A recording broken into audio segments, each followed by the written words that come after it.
Bonjour à tous. Aujourd'hui, nous allons aborder ensemble un sujet à la fois passionnant et fondamental pour votre épanouissement personnel. Il s'agit de comprendre comment maintenir et même enrichir la qualité de votre vie intime après 60 ans grâce à une approche délicate mais profondément efficace, la stimulation manuelle. Imaginez-vous un instant dans une belle bastide ancienne, quelque part près d'Aix en Provence.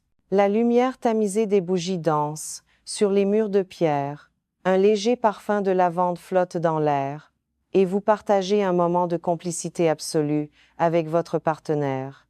Saviez-vous que cette intimité peut devenir plus riche et plus satisfaisante aujourd'hui qu'elle ne l'était? Il y a 20 ans, beaucoup d'hommes pensent que l'âge impose des limites infranchissables, mais je suis là pour vous montrer comment transformer chaque instant en une expérience extraordinaire. Avant d'entrer dans le vif du sujet, je vous invite chaleureusement à cliquer sur le pouce vers le haut pour soutenir cette démarche d'éducation et à vous abonner pour ne rien manquer de nos futurs échanges. Dites-moi également en commentaire depuis quelle ville de notre belle France vous nous regardez. Que vous soyez à Paris, à Lyon ou dans un paisible village du Luberon, je serai ravie de vous lire. Je suis le docteur Catherine Solano, médecin sexologue et andrologue. Au cours de mes années de pratique, j'ai accompagné d'innombrables hommes et couples à travers la France de l'effervescence de Marseille au calme des vignobles de Bordeaux pour les aider à redécouvrir leur intimité. Aujourd'hui, je souhaite partager avec vous non seulement des techniques, mais une véritable philosophie du toucher. La stimulation manuelle n'est pas un simple substitut, c'est un art qui permet de contourner les pressions liées à l'érection pour se concentrer sur le don de soi et le plaisir partagé. En maîtrisant ces gestes, vous allez non seulement renforcer le lien émotionnel avec votre compagne, mais aussi retrouver une confiance en vous inébranlable. Il est fascinant de constater d'un point de vue médical que ces approches douces sont souvent bien plus efficaces physiologiquement pour la femme mature que des rapports plus classiques. Entamons ce voyage par une première technique fondamentale que j'aime appeler le mouvement d'invitation ou le viens ici. C'est une gestuelle qui semble simple en apparence, mais qui demande une intention particulière pour être pleinement efficace. Au lieu d'utiliser vos doigts de manière machinale dans un va-et-vient linéaire, qui peut parfois manquer de sensibilité, je vous invite à imaginer que vos doigts dessinent des vagues, comme si vous faisiez signe à quelqu'un d'approcher avec bienveillance. Visualisez cette scène paisible en Provence où la lune éclaire doucement la chambre. Vous utilisez l'index et le majeur, non pas comme des outils rigides, mais avec une souplesse comparable à celle d'un pianiste, pour créer un mouvement ondulant dirigé vers la paroi antérieure, c'est-à-dire vers le ventre de votre partenaire. D'un point de vue anatomique, cette technique est d'une précision redoutable. Le fameux point G, qui est en réalité une zone glandulaire, très innervée, située à l'intérieur du vagin, se trouve environ à 4 ou 5 cm de l'entrée sur la paroi avant. Lorsque vous effectuez ce mouvement de viens ici, vous venez stimuler directement cette zone, avec une pression adaptée, ce qui procure des sensations souvent bien plus intenses et profondes qu'un mouvement de friction classique. C'est un peu comme si vous murmuriez à travers votre toucher. Viens ici, laisse le plaisir monter. Pour une femme après la ménopause, dont les tissus peuvent être plus fragiles, cette stimulation ciblée est beaucoup plus agréable car elle évite les frottements inutiles sur l'ensemble de la paroi vaginale. Laissez-moi vous illustrer l'impact de cette méthode avec l'histoire de Jacques, un patient de 64 ans que j'ai rencontré à Nice. Jacques aimait profondément sa femme Sophie, mais il se sentait désemparé car ses érections n'étaient plus aussi fiables qu'autrefois et il avait tendance à compenser par de la rapidité. Je lui ai expliqué que la vitesse n'était pas la clé, mais que la précision l'était. Après avoir adopté le mouvement Viens ici, il a vu une transformation dans les réactions de Sophie. Elle m'a confié plus tard que ce geste doux et rythmé lui donnait l'impression d'être véritablement chérie et comprise. Pour Jacques, ce fut une révélation, il n'avait pas besoin de performance athlétique. Pour offrir un plaisir intense, il avait juste besoin de la bonne technique. Si vous ne deviez retenir qu'une chose aujourd'hui, c'est que ce mouvement précis est responsable d'une grande partie de la réussite de l'acte, car il s'adresse directement à l'anatomie du plaisir féminin. Cependant, la maîtrise de l'intérieur ne suffit pas toujours. Et cela nous amène naturellement à notre seconde technique essentielle, la combinaison de la stimulation interne et externe. Il est crucial de comprendre, messieurs, que la physiologie féminine est complexe. De nombreuses études médicales et ma propre expérience en cabinet confirment que pour une grande majorité de femmes, environ 70%, la stimulation vaginale seule ne suffit pas à déclencher l'orgasme. Le clitoris reste le centre névralgique du plaisir. Ainsi, pendant que vous explorez l'intérieur avec ce mouvement de vague que nous venons de voir, il est très judicieux d'intégrer une stimulation clitoridienne simultanée. Vous pouvez réaliser cela vous-même avec le pouce, si la position le permet, mais une approche encore plus complice consiste à encourager votre partenaire à participer. C'est une démarche qui peut sembler audacieuse pour certains hommes de votre génération habitués à l'idée qu'ils doivent tout faire, mais c'est en réalité un soulagement immense et un vecteur d'excitation puissant. Proposez à votre partenaire de toucher elle-même son clitoris pendant que vous vous occupez de la stimulation interne, lui permet de contrôler le rythme exact dont elle a besoin tout en se sentant totalement libre. J'ai eu l'occasion de discuter de cela avec un couple de Lyon, Pierre et Marie, tous deux septuagénaires. Marie n'osait pas exprimer ses besoins de peur de vexer Pierre.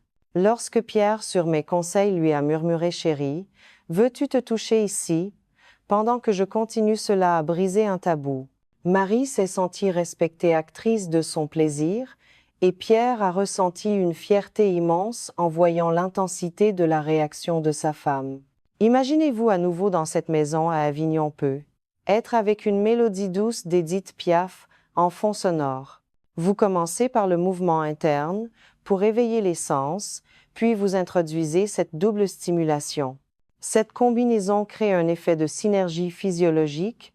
La stimulation interne offre une sensation de plénitude, tandis que la stimulation externe apporte l'étincelle nécessaire à l'orgasme. Pour faciliter tout cela, je ne saurais trop vous recommander l'usage d'un lubrifiant à base d'eau de bonne qualité disponible dans toutes nos pharmacies françaises. Avec l'âge, la lubrification naturelle diminue et l'ajout d'un produit hydratant rend l'expérience fluide confortable et infiniment plus agréable. Vous voyez, ces deux techniques ne nécessitent aucun artifice complexe, simplement de la connaissance et de l'écoute. Pourtant, même avec la meilleure volonté du monde, il est possible de commettre des maladresses qui peuvent rompre le charme. C'est pourquoi il est essentiel de prendre le temps d'analyser les erreurs courantes. Dans ma pratique, je vois trop souvent des hommes bien intentionnés qui, par méconnaissance de la physiologie féminine vieillissante, passent à côté de moments magiques. Restez attentifs, car comprendre ce qu'il ne faut pas faire est tout aussi important que de savoir quoi faire. L'erreur la plus fréquente et sans doute la plus dommageable est la précipitation. Il existe une idée reçue selon laquelle la passion doit être frénétique. Or, physiologiquement, le corps d'une femme de plus de 50 ou 60 ans a besoin de temps pour entrer en état d'excitation. La vasocongestion, c'est-à-dire l'afflux de sang vers les organes génitaux, qui permet la lubrification et l'ouverture, prend plus de temps qu'à 20 ans. Aller trop vite, c'est comme essayer de démarrer une voiture ancienne. En troisième vitesse, vous risquez de caler. J'ai le souvenir d'une patiente à Marseille, Claire, 55 ans, dont le mari Luc était très enthousiaste, mais sautait systématiquement les préliminaires.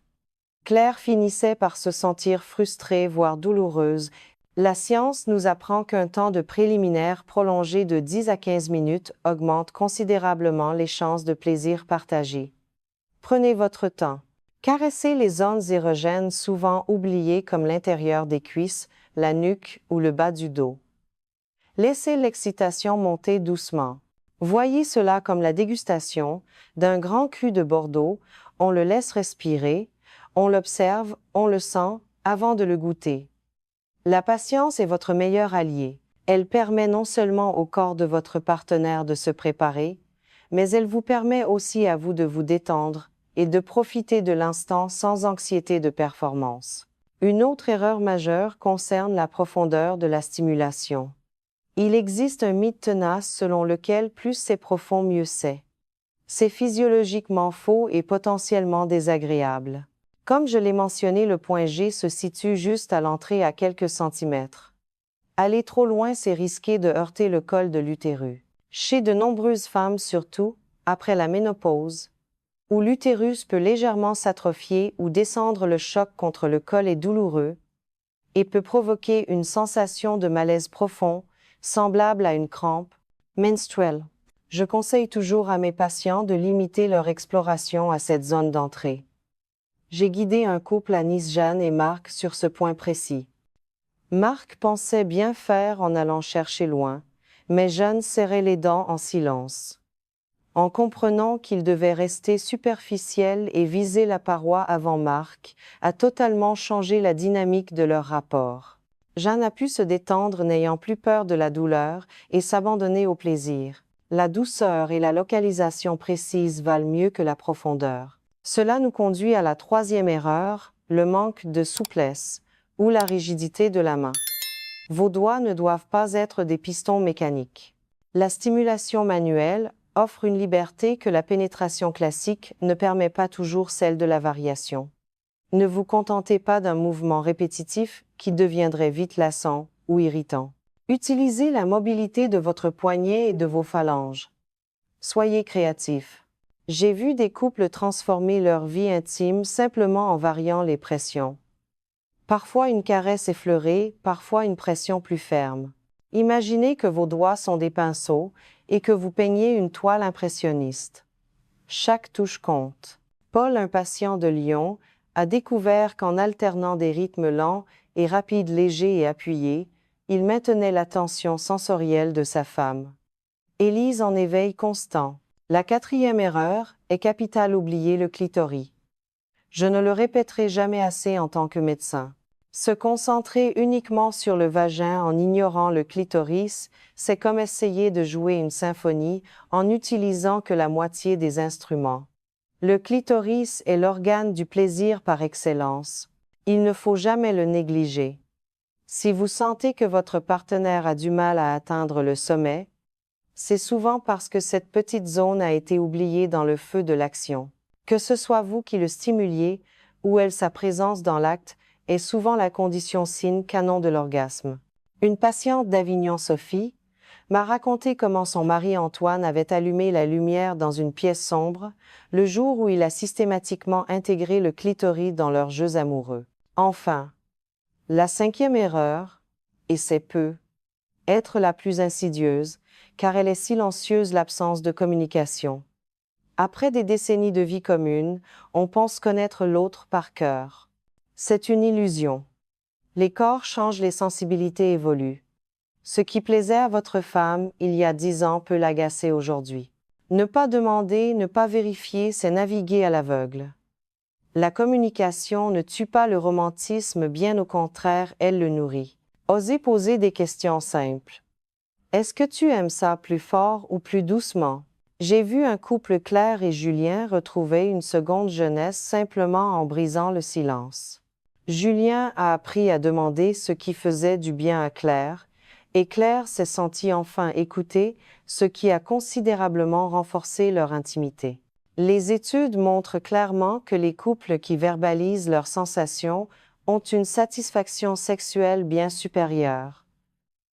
N'ayez pas peur des mots, ils sont les alliés de vos mains. Pour clore ce chapitre sur les erreurs, je voudrais ajouter un point crucial sur l'hygiène et la sécurité qui me tient à cœur en tant qu'urologue. À notre âge, les défenses immunitaires peuvent être un peu moins vaillantes et les muqueuses plus fragiles. Il est impératif d'avoir des mains impeccablement propres et des ongles soigneusement coupés et limés. Une petite griffure à l'intérieur du vagin peut non seulement être douloureuse, mais devenir une porte d'entrée pour des infections ou des cystites qui sont malheureusement fréquentes après la ménopause. Prendre soin de ses mains avant de toucher l'autre, c'est déjà une marque de respect et d'amour. C'est le premier geste de tendresse. Il y a aussi une dimension émotionnelle que nous ne devons pas négliger. Au-delà de la technique pure, Ce qui rend ces moments inoubliables, c'est la connexion d'âme à âme. Posez une main sur le cœur de votre partenaire, la regardez dans les yeux, synchronisez vos respirations. Ces gestes amplifient l'expérience physique. Le toucher n'est pas qu'une mécanique, c'est un langage. Et après 60 ans, ce langage devient plus riche, plus subtil. On ne cherche plus la performance, on cherche l'osmose. Nous avons parcouru ensemble un chemin important aujourd'hui. Nous avons vu que l'âge n'est pas un frein, mais une opportunité de réinventer sa sexualité avec plus de douceur et d'intelligence. En appliquant le mouvement, viens ici en combinant les stimulations, en prenant votre temps, et en communiquant, vous avez toutes les clés pour offrir et recevoir un plaisir immense. Rappelez-vous que chaque couple est unique. Ce qui fonctionne pour l'un demandera peu, être une adaptation pour l'autre. L'essentiel est de rester curieux et bienveillant envers vos corps qui ont traversé le temps. Si ces conseils résonnent en vous, s'ils vous apportent une nouvelle perspective sur votre vie de couple, je vous invite à laisser une trace de votre passage. Un simple clic sur le bouton j'aime permet à ces informations de toucher d'autres hommes qui, comme vous, cherchent à bien vivre leur âge. N'hésitez pas à vous abonner pour que nous puissions continuer ces conversations intimes et médicales ensemble. Et surtout, partagez vos ressentis ou vos questions en commentaire, c'est toujours un privilège pour moi de vous lire et de voir comment ces conseils s'incarnent dans vos vies, que vous soyez à Lille, Strasbourg ou Toulouse. Prenez soin de vous et prenez soin de l'autre. À très bientôt.